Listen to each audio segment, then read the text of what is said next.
नमः।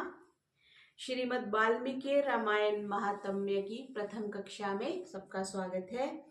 भगवान श्री रामचंद्र के चरणारविंद में प्रणाम करते हुए हम श्रीमद् वाल्मीकि रामायण का आज स्वाध्याय प्रारंभ कर रहे हैं। ओम श्री सीतारामचंद्राभ्याम नमः। श्रीमद् वाल्मीकि रामायण महात्म्यम प्रथमो अध्यायः। कलयुग की स्थिति, कली काल के मनुष्यों के उद्धार का उपाय, रामायण पाठ, उसकी महिमा, उसके श्रवण के लिए उत्तम काल आदि का वर्णन इस अध्याय में मिलेगा। श्री रामः शरणं समस्त जगतां, रामं विना का गति, रामेण प्रतिहन्यते कलिमलं, रामाय कार्यं नमः। रामात्रस्यति काल भीम भुजगो, रामस्य सर्वं वशे, रामे भक्तिर्खण्डिता भवतु मे, राम त्वमेवाश्रयः। श्री रामचंद्र जी समस्त संसार को शरण देने वाले हैं। श्री राम के बिना दूसरी कौन सी गति है। श्री राम कलयुग के समस्त दोषों को नष्ट कर देते हैं, अतः श्री रामचंद्र जी को नमस्कार करना चाहिए। श्री राम से काल रूपी भयंकर सर्प भी डरता है। जगत का सब कुछ भगवान श्री राम के वश में है। श्री राम में मेरी अखंड भक्ति बनी रहे। हे राम, आप ही मेरे आधार हैं। चित्रकूटालयं रामेन्द्रानंद मंदिरम, वंदे च परमानंदम, भक्तानां भयप्रदम।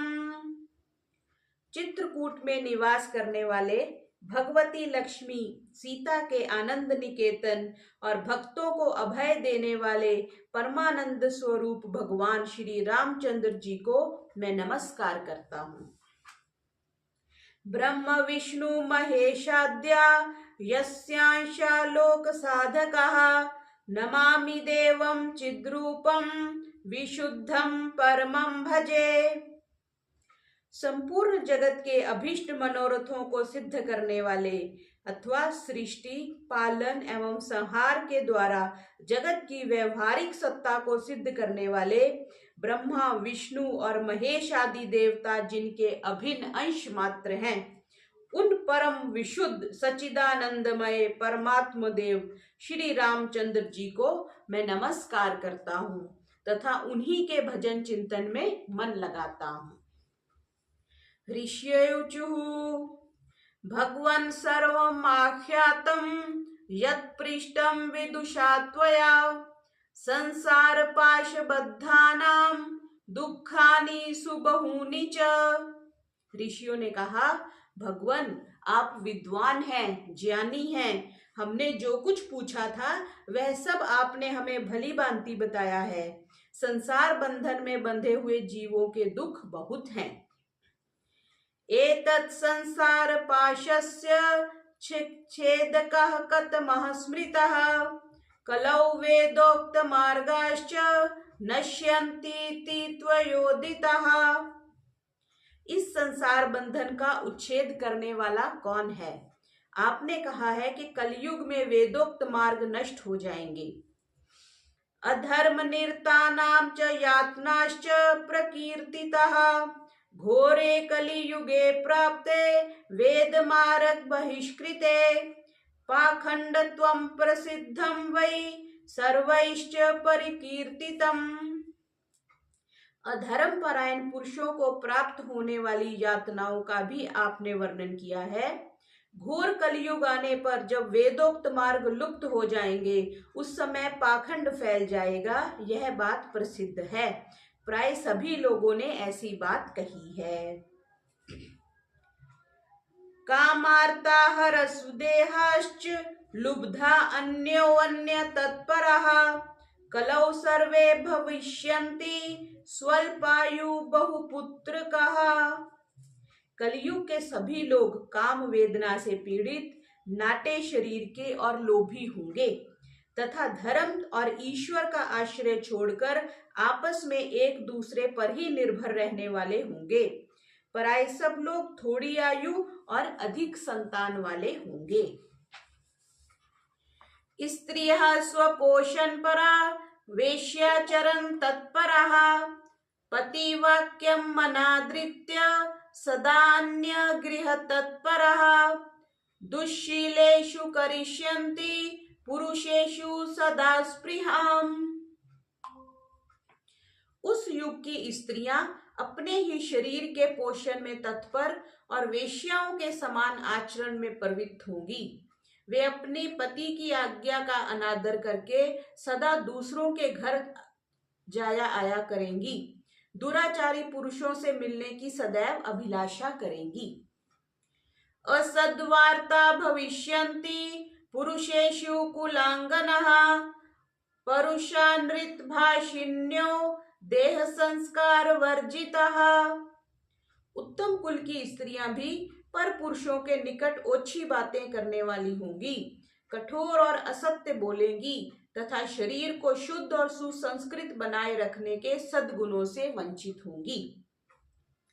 वाचालाश्च भविष्यन्ति कलौ प्रायेण योषितः भिक्षुवश्चापि मित्रादि स्नेह संबंध यंत्रितः। कलियुग में अधिकांश स्त्रियां वाचाल यानी व्यर्थ बकवास करने वाली होंगी। भिक्षा से जीवन निर्वाह करने वाले सन्यासी भी मित्र आदि के स्नेह संबंध में बंधे रहने वाले होंगे। अन्नोपाधि निमित्तेन शिष्यान् बदन्ति लोलुपः उभाभ्यामपि पाणिभ्यां शिरः कंडूयनं स्त्रियः कुर्वन्त्यो गृहभर्तॄणामाज्यं भेत्स्यन्त्ययन्तन्द्रितः। वे भोजन के लिए चिंतित होने के कारण लोभवश शिष्यों का संग्रह करेंगे। स्त्रियां दोनों हाथों से सिर खुजलाती हुई गृहपति की आज्ञा का जानबूझकर उल्लंघन करेंगी। पाखंडालापनिरतः पाखंड जनसंगिनः यदा द्विजा भविष्यन्ति तदा वृद्धिं गतः कलिः। जब ब्राह्मण पाखंडी लोगों के साथ रहकर पाखंड पूर्ण बातें करने लगे तब जानना चाहिए कि कलियुग खूब बढ़ गया। घोरे कलियुगे ब्रह्मन् जनानां पापकर्मिणां मनः शुद्धि विहीनानां निष्कृतिश्च कथं भवेत्।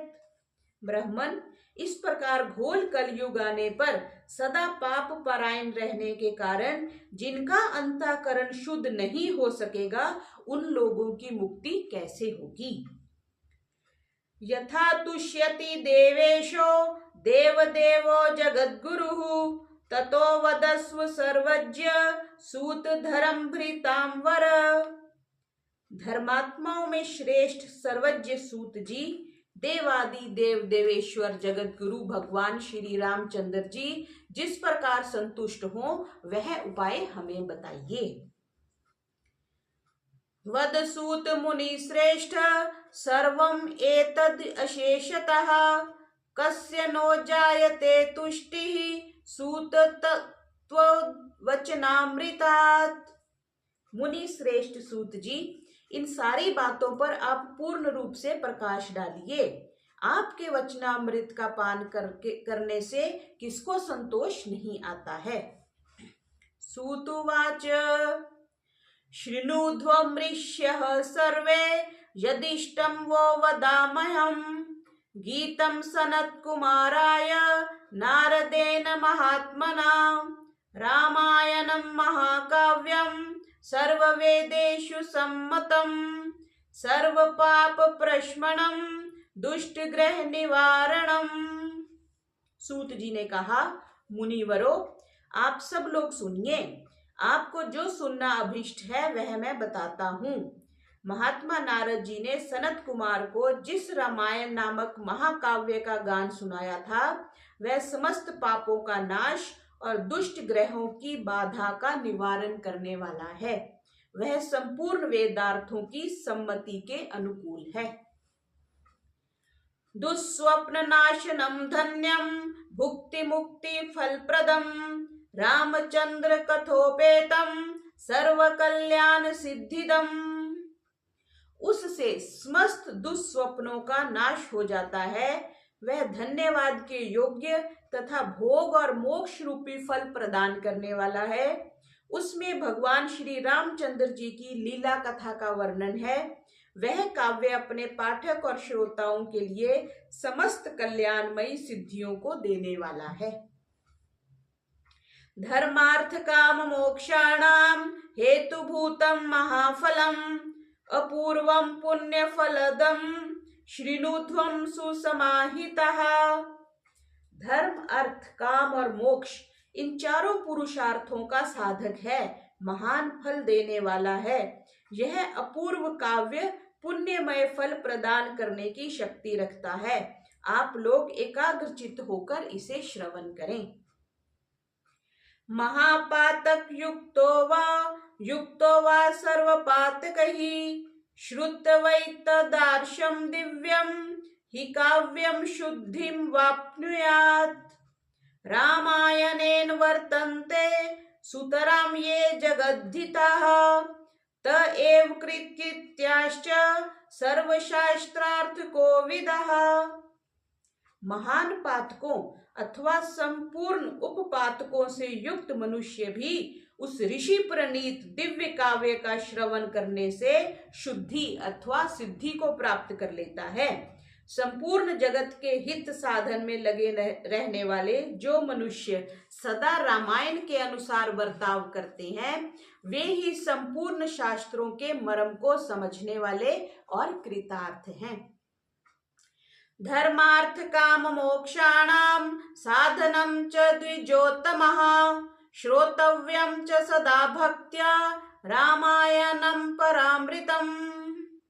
विप्रवरो, रामायण धर्म, अर्थ, काम और मोक्ष का साधन तथा परम अमृत रूप है, अतः सदा भक्ति भाव से उसका श्रवण करना चाहिए। पुरार्जितानि पापानि नाश्यमायन्ति यस्य वै रामायणे महाप्रीतिस् तस्य वै भवति ध्रुवम्। जिस मनुष्य के पूर्व जनों उपार्जित सारे पाप नष्ट हो जाते हैं, उसी का रामायण के प्रति अधिक प्रेम होता है, यह निश्चित बात है। रामायणे वर्तमाने पाप पाशेन यंत्रितः अनादृत्य असद्गाथा असक्त बुद्धि प्रवर्तते।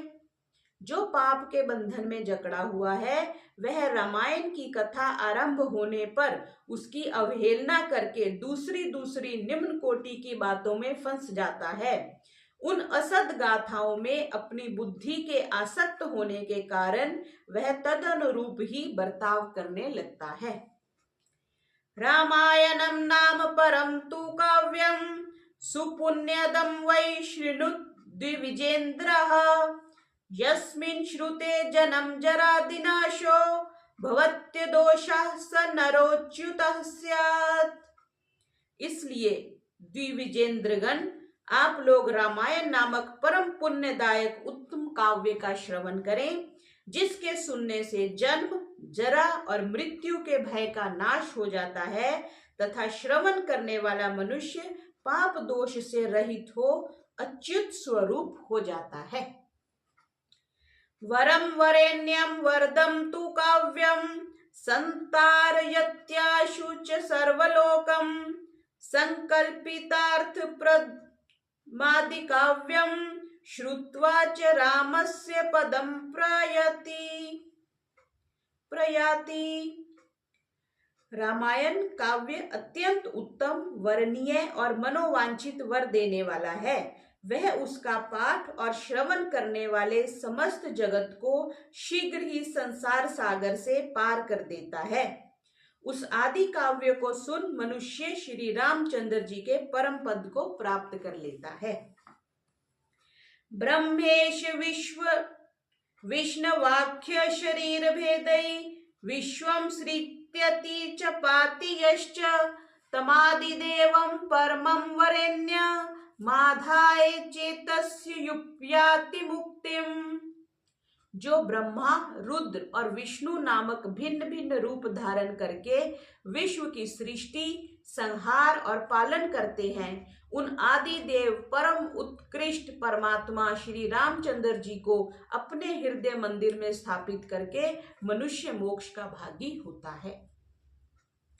यो नाम जात्यादि विकल्पहीनः परावराणां परमः परस्यात् वेदांत वेद्य स्वरुचा प्रकाशः सवीक्ष्यते सर्व पुराण वेदैः। जो नाम तथा जाति आदि विकल्पों से रहित, कार्य कारण से परे, सर्व उत्कृष्ट, वेदांत शास्त्र के द्वारा जानने योग्य एवं अपने ही प्रकाश से प्रकाशित होने वाला परमात्मा है, उसका समस्त वेदों और पुराणों के द्वारा साक्षात्कार होता है। इस रामायण के अनुशीलन से भी उसी की प्राप्ति होती है। ऊर्जे माघे सिते पक्षे चैत्रे च द्विजसप्तमः नवाहन्ना खलु श्रोतव्यम रामायणम कथामृतम। विप्रवरो, कार्तिक, माघ और चैत्र मास के शुक्ल पक्ष में 9 दिनों में रामायण की अमृतमयी कथा का श्रवण करना चाहिए। इत्येवं शृणुयाद्यस्तु श्रीरामचरितं शुभं सर्वान् कामान् वाप्नोति परमामुत्र चोत्तमान्। जो इस प्रकार श्री रामचंद्र जी के मंगलमय चरित्र का श्रवण करता है, वह इस लोक और परलोक में भी अपनी समस्त उत्तम कामनाओं को प्राप्त कर लेता है। त्रिसप्तकुल संयुक्तः सर्व पाप विवर्जितः प्रयाति राम भवनम यत्र गत्वा न शोचते। वह सब पापों से मुक्त हो अपनी 21 पीढ़ियों के साथ श्री रामचंद्र जी के उस परम धाम में चला जाता है, जहां जाकर मनुष्य को कभी शोक नहीं करना पड़ता है। चैत्रे माघे कार्तिके च सिते पक्षे च वाचयेत् नवाहस्सु महापुण्यम श्रोतव्यम च प्रयत्नतः। चैत्र, माघ और कार्तिक के शुक्ल पक्ष में परम पुण्य में रामायण कथा का नवाह पारायण करना चाहिए तथा 9 दिनों तक इसे प्रयत्न पूर्वक सुनना चाहिए। रामायणमादि काव्यम स्वर्ग मोक्ष प्रदायकम तस्मात् घोरे कलियुगे सर्वधर्म बहिष्कृते नवर्भिर्दिने श्रोतव्यम रामायण कथामृतम। रामायण आदि काव्य है, यह स्वर्ग और मोक्ष देने वाला है, अतः संपूर्ण धर्मों से रहित घोर कलयुग आने पर 9 दिनों में रामायण की अमृतमयी कथा को श्रवण करना चाहिए। राम नाम परायेतु घोरे कलियुगे द्विजः त एव कृत्याश्चन कलिबार्धते हितान्। ब्राह्मणों, जो लोग भयंकर कली काल में श्री राम नाम का आश्रय लेते हैं, वे ही कृतार्थ होते हैं। कलियुग उन्हें बाधा नहीं पहुंचाता। कथा रामायणस्यापि नित्यं भवति यद्गृहे तद्गृहं तीर्थ रूपम ही दुष्टानां पापनाशनम। जिस घर में प्रतिदिन रामायण की कथा होती है, वह तीर्थ रूप हो जाता है। वहां जाने से दुष्टों के पापों का नाश होता है। तावत् पापानि देहे अस्मिन् निवसन्ति तपोधनः यावन् श्रूयते सम्यक् श्रीमद् रामायणं नरहि। तपोधनो, इस शरीर में तभी तक पाप रहते हैं जब तक मनुष्य श्री रामायण कथा का भली भांति श्रवण नहीं करता। दुर्लभैव कथा लोके श्रीमद् रामायणोद्भवा कोटि जन्म समुत्थेन पुण्यैनैव तु लभ्यते। संसार में श्री रामायण की कथा परम दुर्लभ ही है। जब करोड़ों जन्मों के पुण्यों का उदय होता है, तभी उसी की प्राप्ति होती है। ऊर्जे माघे सिते पक्षे चैत्रे च द्विजसप्तमः यस्य श्रवण मात्रेण सौदासोऽपि विमोचितः। श्रेष्ठ ब्राह्मणों, कार्तिक, माघ और चैत्र के शुक्ल पक्ष में रामायण के श्रवण मात्र से सौदास भी शाप मुक्त हो गए थे। गौतम शाप्तः प्राप्तः सौदासो राक्षसीं तनुम् रामायण प्रभावेन विमुक्तिं प्राप्तवान पुनः। सौदास ने महर्षि गौतम के शाप से राक्षस शरीर प्राप्त किया था। वे रामायण के प्रभाव से ही पुनः उस शाप से छुटकारा पा सके थे। यस्त्वेतत् शृणुयात् भक्त्या राम भक्ति परायणः समुच्यते महापापै पुरुष पातकादिभिः। जो पुरुष श्री रामचंद्र जी की भक्ति का आश्रय ले प्रेम पूर्वक इस कथा का श्रवण करता है, वह बड़े बड़े पापों तथा पातक आदि से मुक्त हो जाता है। इति श्री स्कंद पुराणे उत्तरखंडे नारद सनत कुमार संवादे रामायण महात्म्ये कल्पानुकीर्तनम नाम प्रथमो अध्यायः। इस प्रकार श्री स्कंद पुराण के उत्तराखंड में नारद सनत कुमार संवाद के अंतर्गत रामायण महात्म्य विषय कल्प का अनुकीर्तन नामक प्रथम अध्याय पूरा हुआ। बोलिए मर्यादा पुरुषोत्तम श्री रामचंद्र की जय। ओम ओम